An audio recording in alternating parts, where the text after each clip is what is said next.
Wewe mwanamume. Hebu kwanza unkusongelee hapa. Unajua mimi ninakuchoka lakini. Astakafiru. Hakuna cha astakafiru. Mimi ninakuchoka kabisa. Mwanamume hauna pesa, hauna nini, yani ujilalie au unketi, yani hauna kazi ya kufanya, utafuti kazi ukafanya. Yani kuketi tu. Sasa vitakusaidia na nini hivi? Niambia nipenda hivyo hivyo. Hakuna cha kupenda hivyo hivyo bana. Kuna time pia wafika time ni watamani ile. Ushanielewa? Ulete mwanamke wako kitu chakula, yani pesa, yani kwa kweli wafaa kuondoka. Mimi hata sikutaki.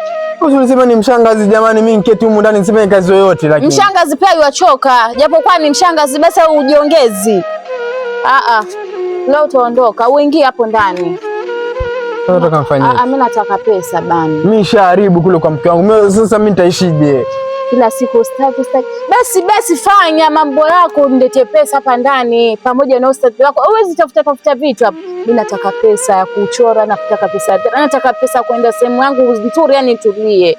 Kwa fanya mambo yangu ustadi. Hebu fanya mambo yako bana, ulete pesa. Bila hivyo hapa ndani auingii.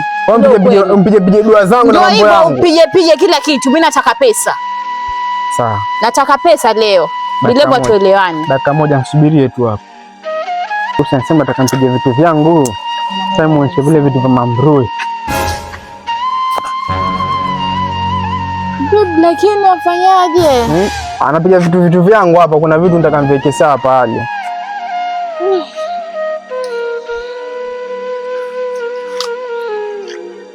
Lakini mwanzo nasikia kama nakupenda. Unanipenda? Hakuna. Nakupenda pia vile mke wangu. Ashindwe. Sitaki niondoke. Bwana, mimi na shida mwenzako. Shida gani? Ndio kama 20,000 hivi. Napanya katika mambo. Sasa nimeweka pale chini ya kitanda. Sasa ziko chini ya kitanda. Chini ya pila. Kuna pesa ngapi?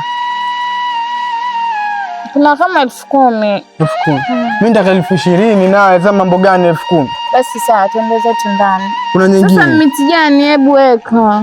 Umekucha. Tuende zetu ndani. Unanipenda? Kwa kweli? Nakupenda sana. Basi nipe hizo pesa zote. Na sawa. Sawa.